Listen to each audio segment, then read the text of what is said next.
My name is Marcus Hale. I'm 55. For the past 17 years, I was the lead network infrastructure engineer at a medical software firm in Raleigh, North Carolina. Quiet guy, never missed a deadline, never raised my voice, never asked for a raise. That I showed up before sunrise and left after dark like clockwork. People called me the backbone. They meant it as a compliment, that I took it as a warning. 3 weeks ago, at precisely 9:03 a.m., I was called into conference room B. Daniel, the VP of operations, didn't even look up when he delivered the news. This is part of a larger realignment. Marcus, he said, you'll receive your exit paperwork by the end of the day. Please don't make this awkward. He didn't know it yet, but awkward was about to become the least of his problems. What cut deeper wasn't the firing. It was the text I got later that night from my younger brother, Alan. Guess you weren't that indispensable after all. I sat there staring at it. Alan, the same brother I helped pay through grad school, the one I bailed out of his failed startup using money I'd saved for my own daughter's college, that Alan. I didn't respond, not then, but I remember whispering under my breath as I set my phone down on the counter. Yeah, I'll take care of it. You see, people think silence means surrender, but silence is a strategy. It's a signal that the thinking has begun. The emotional part was already over. What came next wouldn't be loud. It would be surgical. And this wasn't the first time I'd been the quiet fixer behind the scenes, holding up an entire system while others played politics and patted each other on the back. I've endured the overlooked promotions, the last-minute scapegoating, the executive changes that used people like me as pawns. But this time, they touched something I had spent years building: me name, my dignity, my work, and they expected me to just walk away. I didn't. Before we get into this, tell me where you're watching from, and if you've ever had to swallow your pride while someone else played God with your life. Hit like, comment, and subscribe. To understand how it got to this point, we have to go back to where it all started. Before everything unraveled, life at Meridian Health Systems was simple, not easy, but predictable, like the sound of your own footsteps on an old wooden staircase. I started there in 2006, right after my wife passed. I needed something steady, something that wouldn't remind me of what I'd lost. The job offered that. Back then, the company was small, just 2 floors in a half-empty building near downtown Raleigh. I was employee number 37. We built everything from scratch: databases, HIPAA-compliant structures, user dashboards, internal servers humming like nervous hearts. I didn't talk much in meetings, but when something broke, I was the one who fixed it. Over time, faces changed, titles shifted, logos got redesigned. The company went from scrappy startup to mid-size powerhouse. Executives started parking further from the building so they could take conference calls in their Teslas, but my job never changed. I kept the digital skeleton intact so the new skin could look pretty. Then came Daniel Myers. Daniel was young, not in years, but in temperament. MBA from Georgetown, always carried a notebook but never wrote in it, the kind of man who called spreadsheets weapons and treated brainstorming sessions like warfare. At first, he seemed harmless. A bit smug, but harmless. He'd nod at me in the hallway like I was a vending machine that had always worked. Then came the small shifts projects getting reassigned without notice, late-night server upgrades I wasn't told about, junior staff being invited to tech audits I'd always led. There was also Alan.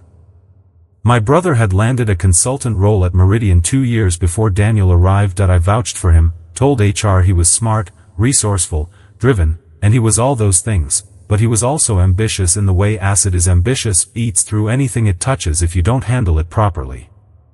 We'd grown distant over time, but I still looked out for him. He was blood, and I was the only family he had left. When he needed help getting on his feet after his company tanked, I offered my couch, then my garage, then a check I couldn't afford to write. I thought it ended there. It didn't.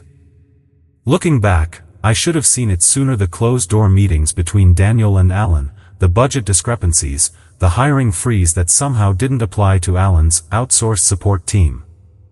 But back then, I still believed in systems, believed in merit, believed that if I kept my head down and did good work, the rest would sort itself out. I was wrong. Like most betrayals, it started quietly with something small. A missed email. Every morning at 6 a.m., Marcus received a server report like clockwork, but today, it never came. No alerts. No system failure, just absence. A missing thread in a routine that had held firm for years. That's when the itch started, subtle, persistent, not suspicion, just a sense that something had shifted. Logging in directly, Marcus found parts of his dashboard unchanged, but key server nodes were now restricted, firewall logs were off limits, credentials he'd used for nearly 2 decades were suddenly downgraded. No error message, just access revoked. He was being locked out. Marcus approached Tim, a junior in security, hoping for clarity. Tim hesitated, then admitted it. The access change came from Alan, Marcus's younger brother, the same Alan he had once taken in, mentored, and personally helped land a job at the company, Meridian. Now Alan was using that opportunity to push Marcus out. Back in his office, Marcus didn't panic. Instead, he accessed a private terminal, one only he knew existed. Years ago, during a data loss scare, Marcus had built a secret access point for redundancy. Now it was his only window into the truth. What he found confirmed his fears. A dummy admin profile identical to his had been created weeks ago. It had full write access to financial systems, HR logs, and security controls. 7 quiet logins, all in the early hours of weekend mornings. The machine? Alan's. Alan hadn't just stripped Marcus of power, had duplicated his identity, used his access to quietly assume control, and orchestrated the takeover from the shadows. Marcus said nothing. For days, he smiled in meetings and watched silently. Meanwhile, he began making backups, documents, logs, screenshots encrypted and hidden the old school way, inside a taped envelope behind the fuse box of his truck. Then came the calendar invite. Executive review session. Daniel Myers, Alan Hale, Marcus Hale. He knew what it meant. In the boardroom, Daniel corporate, clinical delivered the news. Marcus's role was being sunset. The word sounded elegant, but the intention was clear. He was out. Alan, sipping coffee like it was just another Monday, didn't flinch. Marcus didn't interrupt. He simply observed, calm and composed. Then he spoke. You used my keys. Alan blinked. What? You used my keys to lock me out of my own house, but I built the locks, and I made copies. The message hit its mark. Daniel stiffened. Alan looked away. Marcus didn't argue. He stood, hands firm on the table, and gave them a small, knowing smile. I won't fight you on this, he said, but I will correct it. Then he walked through the halls he had designed, past systems he had architected, and out through the very doors he once programmed. No fanfare. No outburst. In the parking lot, he opened his truck's fuse box, pulled out the flash drive, and whispered. They think it's over. He plugged it into his laptop. It's just beginning. After the sting of betrayal fades, what's left isn't Radget's clarity. Marcus had reached that point. He wasn't grieving anymore. He was calculating. While Daniel and Alan thought he'd quietly disappear, Marcus began peeling back the layers of their deception. He started with archived vendor logs, backups he'd saved months ago. It didn't take long to uncover a suspicious entry. Everlight Solutions LLC, a supposed IT consulting firm registered less than a year ago. The listed address? A UPS mailbox. No website, no online trace. The early payments were small, $3,200 here, $6,800 there, but by the following quarter, the charges ballooned past $147,000. Each invoice had been approved by Alan or Daniel.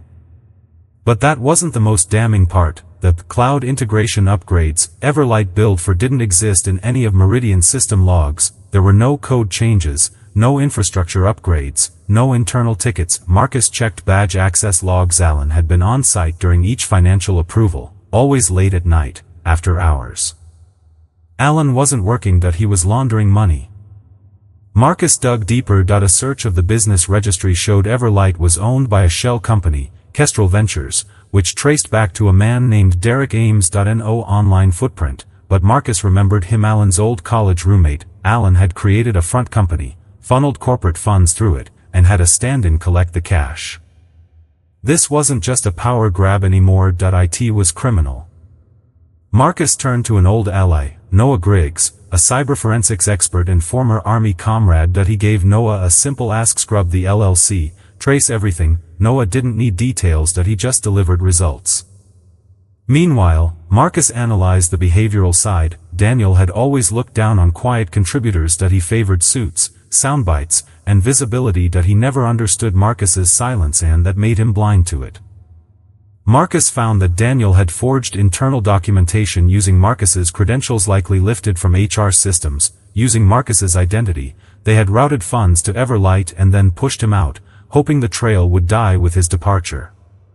But Marcus hadn't gone anywhere. 3 days later, Noah responded. His report was definitive. Everlight was a shell.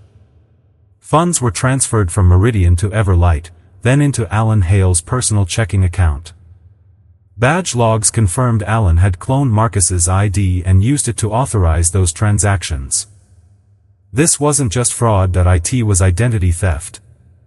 They hadn't just stolen from the company, they tried to erase Marcus using his own digital shadow. Marcus didn't lash out that he didn't post receipts online, that he didn't go to HR. He went to the board. Having helped build Meridian's internal compliance infrastructure, Marcus knew the path for whistleblower reports that he compiled a 38-page dossier, logs, screenshots, badge scans, financial trails, falsified approvals. His closing note was clear. I am not seeking re-employment. I am not seeking financial restitution. I am not seeking vengeance. I am seeking integrity.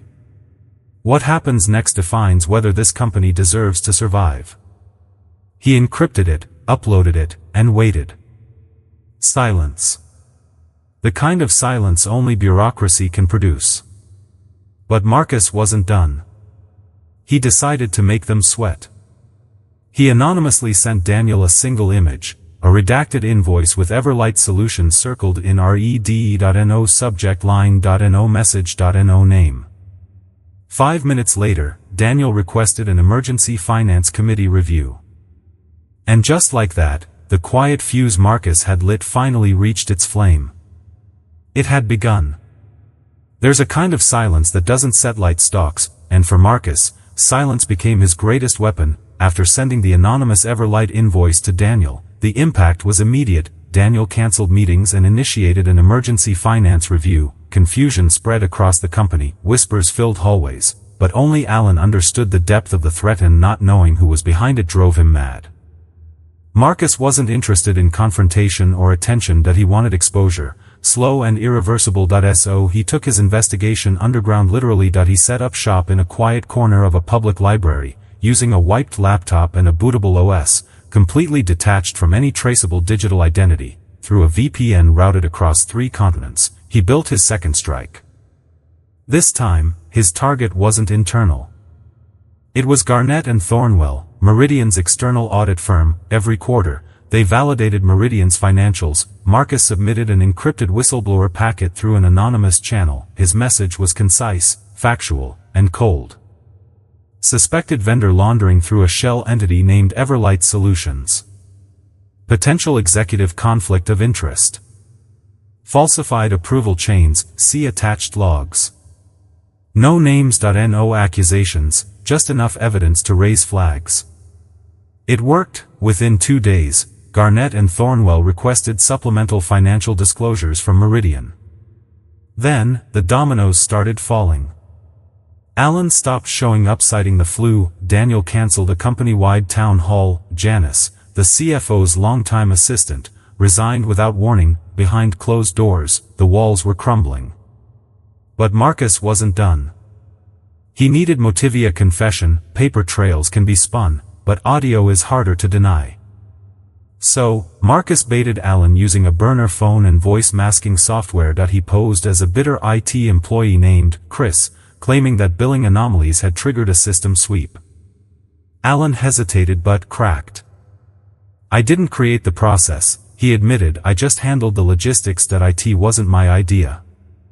Then, when pressed, officially, yeah, Daniel signed off, but unofficially, we were both on board. You know how these things work. Marcus had what he needed: the confession, time-stamped, geolocated, and recorded. He compiled everything: whistleblower documents, financial trails, identity theft logs, and the audio file. Then, he sent it directly to Cynthia Marlowe, chair of Meridian's Audit and Risk Committee, a woman known for her zero-tolerance stance on corporate misconduct. He added only one line in the email. "This is what you've been trusting your brand with." 2 days later, the blow landed. While sitting in a diner off the highway, Marcus got a text from Noah. "Check internal news, SHT just blew up." He logged into Meridian's intranet using an old Mirror account. There it was. Effective immediately, Daniel Myers is no longer with Meridian Health Systems. We thank him for his service. An internal audit is underway. Alan wasn't mentioned, but his disappearance came quietly. The next morning, his LinkedIn vanished, his email bounced. He'd been erased not with noise, but with finality. Marcus didn't celebrate. He didn't announce victory. He sat alone at the diner, stirring a cold cup of coffee. The waitress approached and asked, "Need anything else?" Marcus smiled. "No, I've got everything I need." The aftermath of Daniel's downfall didn't erupt. It crept in like rot, slowly, quietly, unshakable. Meridian's offices turned cold, conversations became hushed, cautious, staff clung to their documents, as if afraid of being the next name on a mysterious list. IT wasn't mourning, it was fear, and Marcus stayed where he worked best now, in the shadows. The board never reached out. Corporations don't send thank you cards when you save them from scandal, they reward with silence, the kind that buzzes with unspoken gratitude. But Alan, Marcus's brother and betrayer, wasn't built for silence. Men like him don't fade away, they reach out. The call came on a Thursday. "Marcus?" Alan's voice cracked with tension. "We need to talk. You don't understand. Daniel dragged me into this. I didn't mean for you to get fired." Marcus let him speak, then ended the call with a single line. "You should have remembered who taught you the system." Alan kept calling. Marcus never answered. Then Rachel, Marcus's former supervisor, called him in confidence. Alan was being audited, outside counsel had been brought in, the board was cleaning house. The war wasn't over, but the bleeding had started. Marcus understood now that revenge wasn't fire, it was precision. A scalpel. You didn't swing wildly, you cut only what needed to be removed. And Alan? He wasn't the tumor. He was just one of the cells. Then came the email from Meridian's general counsel. "The board wishes to acknowledge your materials and thanks you for your discretion and professionalism. We'd like to schedule a confidential debrief and explore opportunities for engagement moving forward." It wasn't an apology. It was a corporate olive branch. But before replying, Marcus forwarded the key documents redacted to Morgan Price, an investigative journalist from the Triangle Ledger. They had gone to college together, and she'd always said Marcus trusted systems more than people. She wasn't wrong. "Long time. Here's something that might interest you." She responded quickly. "This goes deep. I'll do it right, promise." Then, Marcus replied to Meridian. He accepted the meeting. Not because he wanted his job back. Not for compensation. But to sit across from the people who tried to erase him and remind them who built the very room they were sitting in. At the downtown office, the receptionist didn't recognize him. That made Marcus smile. He liked being underestimated. The boardroom was all glass and sunlight. At the far end sat 2 board members, legal counsel, and unsurprisingly Alan. He looked like a shadow of his former self. The gleam was gone. Marcus didn't shake his hand. He just sat and waited. Cynthia Marlowe, the audit committee chair, opened the meeting. "We'd like to explore a mutually beneficial way to move forward. It's clear you acted in good faith and with deep knowledge of our systems." Marcus let them speak. Then he delivered his counteroffer. "You don't need to rehire me. I don't want my desk back. What I want is a contract." They blinked. "You'll hire me as a third-party compliance architect, independent, remote. Non-negotiable terms. I write the rules. I test the systems. I report directly to the board. 6-month term, renewable." Silence. Then Cynthia nodded. "Done." Alan didn't speak. He didn't need to. Because in that room, in that moment, everyone understood the truth. He hadn't succeeded in burying Marcus. He had crowned him. Power doesn't always announce itself, sometimes it returns quietly sitting in the same chair it was once pushed out of, letting the silence speak louder than any revenge. That was Marcus now. Within weeks of signing his contract, Marcus had full visibility into Meridian Systems not as an employee, but as a third-party compliance architect. No one could command him, and no one dared ignore him. His presence now evoked the kind of quiet fear reserved for audits or investigative articles. But Marcus's first action wasn't punishment, it was stabilization. Everlight was quietly dissolved under the guise of realignment with company goals. But Marcus knew the truth. The board had paid off what couldn't survive daylight. Allen's name appeared once in the paperwork as a contractor no longer associated with the organization. His LinkedIn profile began shrinking, endorsements vanished. So did his reputation. He left Raleigh by the end of the month. Marcus didn't ask where. He didn't care. Because he wasn't watching Allen anymore. They were watching him.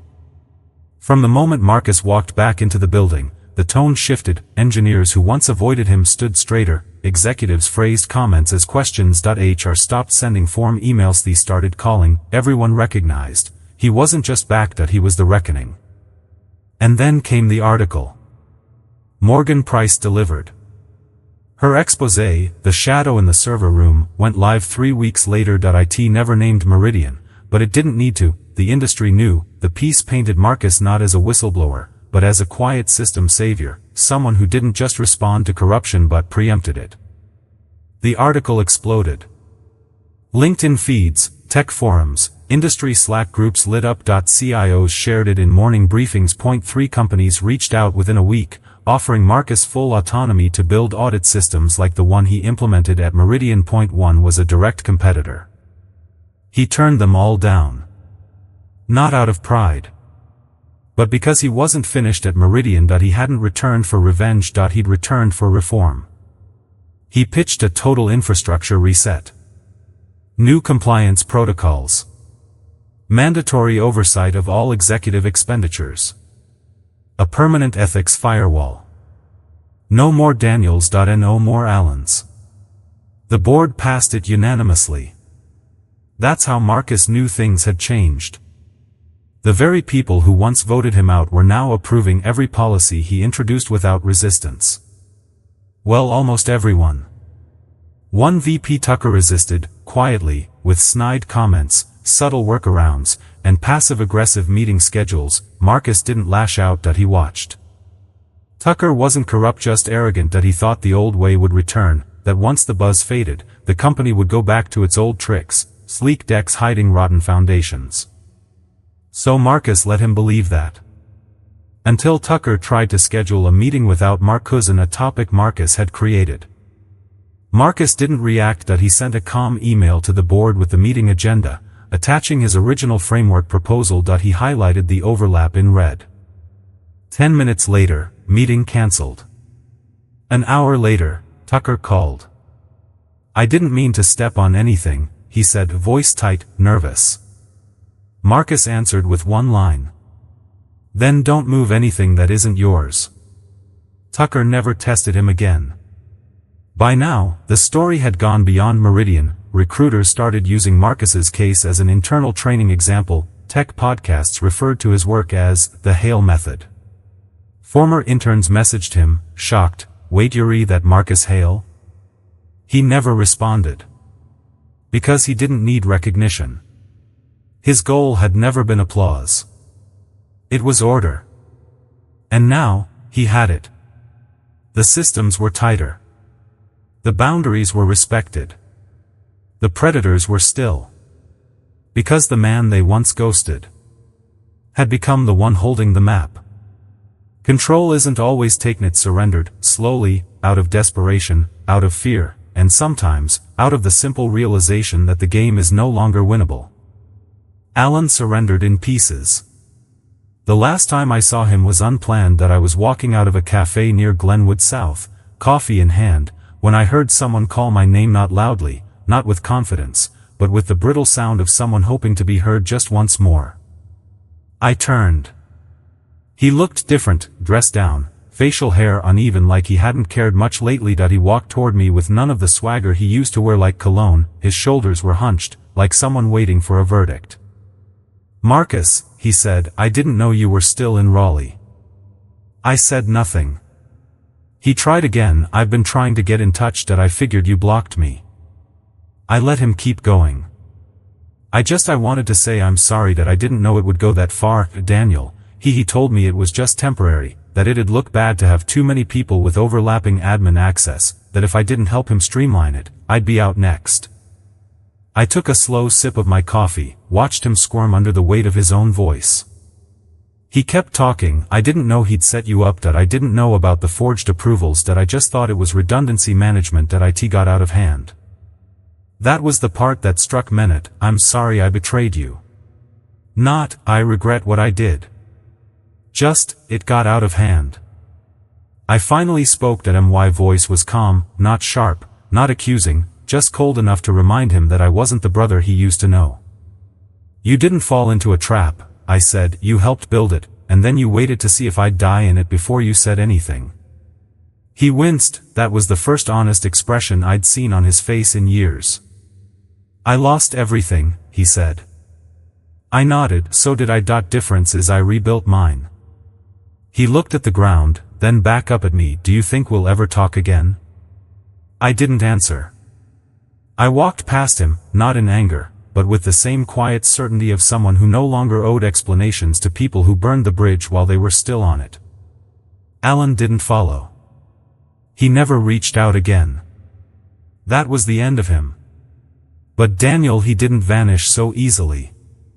After the article dropped, Daniel's name began popping up in unexpected places: anonymous comments defending modern executive strategies, LinkedIn posts about underappreciated operational risk takers, and a podcast interview he did under the guise of a corporate efficiency specialist.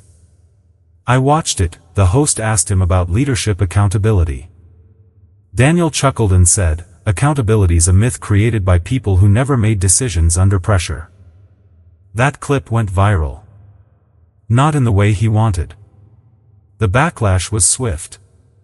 Within a week, his consulting offer with a major software firm was rescinded. Screenshots from Morgan's article started floating alongside his quotes. Every time he tried to move forward, his past showed up first. I didn't do anything to make that happen. I didn't need to. He'd built his entire career on invisible scaffolding, half-truths, buzzwords, connections. When that collapsed, there was nothing left underneath. Meanwhile, I was building again, quietly. After completing my term with Meridian, I stepped back, politely declined their offer to renew the contract. That I left them better than I found them. That was enough. They didn't fight me on it. I started taking meetings with firms outside North Carolina, companies looking not just for cybersecurity upgrades, but for something deeper: ethical fortification, infrastructure with integrity.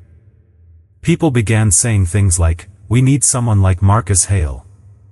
And every time I heard that, I thought back to the day I walked out of Meridian with nothing but a flash drive and a fuse box full of evidence. How funny it is that when people take everything from you, they forget what they leave behind. I still had my mind. I still had the truth. And I still had time. Daniel and Alan had tried to race ahead. I just waited for the floor beneath them to give out. That's the thing about control. Real control isn't what you do in front of a boardroom. It's what you do when no one's watching. It's what you build in silence. And it's what you never let someone take from you again.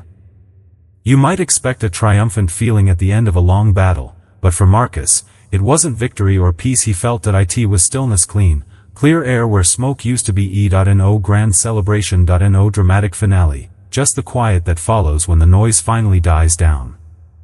For nearly 2 decades, Marcus lived in the background. He was the guy who made the systems work, the man behind the curtain, unnoticed until he was gone. When Meridian tried to cast him aside, he didn't retaliate loudly. He adapted, quietly and with precision. That was his greatest strength. Revenge didn't arrive as spectacle, it came as restraint. Marcus never sued, never pursued headlines, never chased retribution through courts or conferences. He simply let the truth do its work. Daniel's downfall wasn't explosive, it was erosion. His name faded from corporate circles, his influence dried up. He became the kind of executive spoken of only in whispers, a cautionary tale in past tense. Alan's fall was swifter. He slipped into obscurity, eventually reduced to a remote IT support role, nothing like the position of power he once craved. Marcus didn't celebrate their downfall. He felt no joy in their disappearance. He still believed in decency. But he had also learned, decency without boundaries invites abuse. So, instead of rage, Marcus drew a firm line quietly, irrevocably. He didn't make a show of it. He carved it into the structure of his life like stone. One day, he cleaned out his garage. He found old hardware, dusty tools, manuals from another era. Instead of keeping them, he donated everything to a local community college. Inside each box, he placed a handwritten note. For the next quiet fixer, build with integrity, tear down carefully. A few days later, the instructor sent him a photo. Students unpacking the gear, one holding a power supply like it was treasure. That simple image, that small impact, meant more to Marcus than any court settlement or public vindication ever could. Because the world didn't need another executive with a vengeance complex. It needed builders. It needed people who fixed what others overlooked, who listened before alarms rang, who stood firm in silence, not for recognition, but out of responsibility. That's the legacy Marcus chose, not revenge, not ego, responsibility. And in living that way, he regained something far more valuable than a job or title. He reclaimed himself. Looking back, Marcus realized something uncomfortable. If they hadn't fired him, he'd probably still be there, silently propping up a broken system. Their betrayal forced him into clarity. It unlocked the part of him that had been buried under years of routine and survival. It gave him the freedom to ask, who could I become without their blueprint? He began writing again, not code, but reflections, observations, unspoken truths. He wrote for the quiet ones, for the overlooked, the underestimated, the ones who kept showing up even when no one thanked them. Because there's power in that.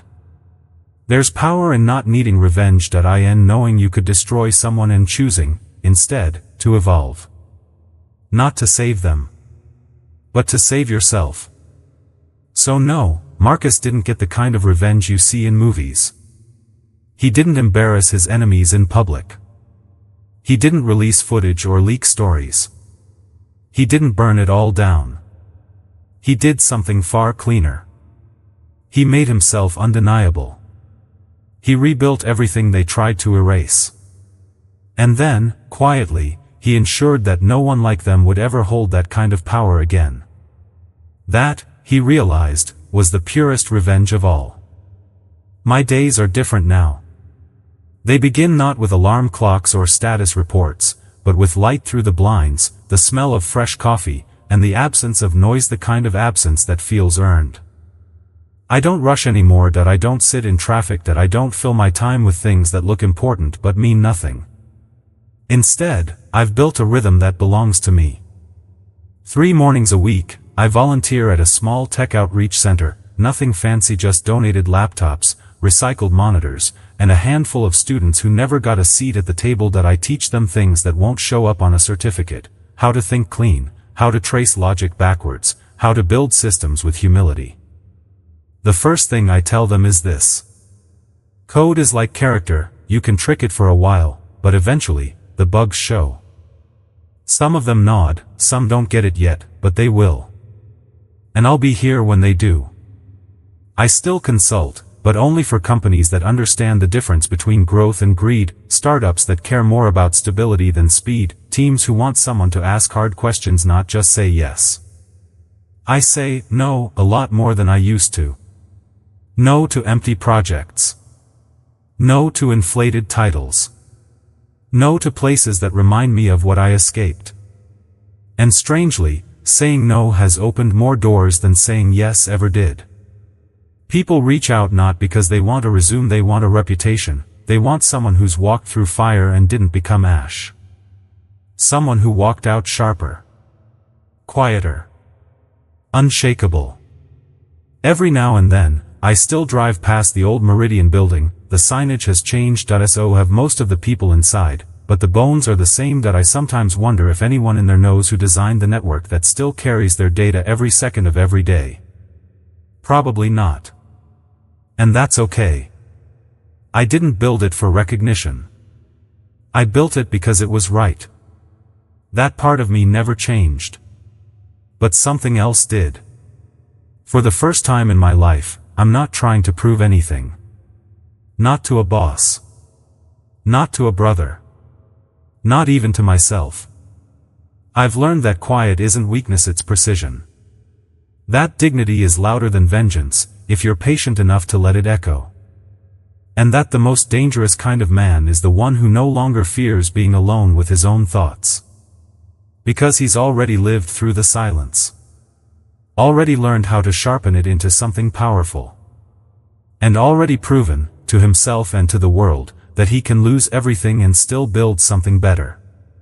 One evening, I sat on my porch, watching the sky bruise into dusk. A soft wind stirred the leaves. I could hear a neighbor's dog bark, kids playing a few houses down, the hum of streetlights waking up one by one. I smiled not because everything was perfect, but because, for the first time in years, nothing felt unfinished. I reached into my notebook, the one I now carry everywhere. On the first page, in small block letters, I had written something that only I needed to read. Don't destroy them, outlast them. I flipped to a new page, uncapped my pen, and began to write again. A new idea. A new story. A new system, cleaner, sharper, fairer. Because I'm not done building. Not even close.